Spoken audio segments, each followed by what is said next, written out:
sarili HomeKit. So, buksan na natin yung list. Buksan natin. Hello.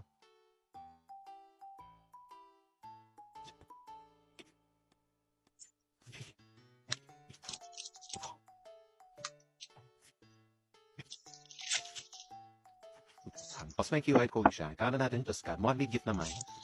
Mukha pa bang hindi ko legit? Sa Tres, buksan na natin. Doon ka na siyang mahawakan. Excited na ako.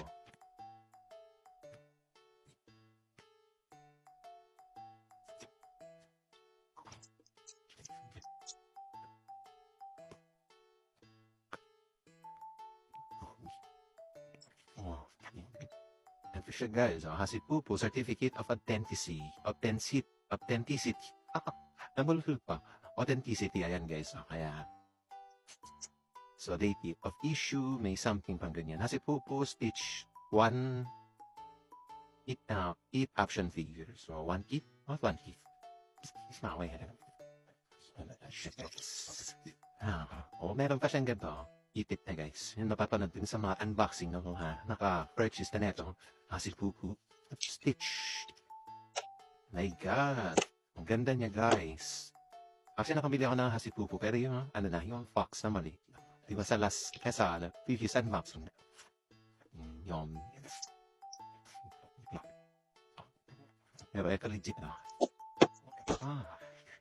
Dami na bagong hawakan. Set na siya. Tapos may extra end siya. And daw yan. Ano ba? Heart. Wait lang. Heart. Yan, heart. Set na siya, guys. Ang ganda niya. Sobra. Sulit yung babayaran niyo, guys. Si Stitch. Nakasuot siya ng Stitch.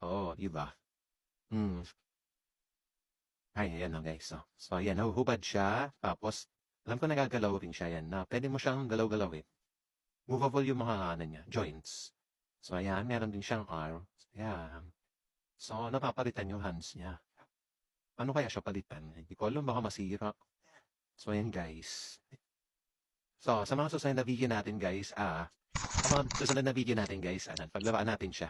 Tingnan natin kung ano. Mga post ko, saan tayo yung mga post ko sa susunod na video guys. Headset na lang. So, if you want to purchase this kind of Hasipupo Stitch, dito ay ko sa inyo yung link dito sa may yellow ko. Ito mo na ilalagay yellow basket. Puntahan na sa showcase ko guys. Kasi pagka may yellow basket, na naman kayong views. So, ito na guys ha. So, advise natin yung din na guys.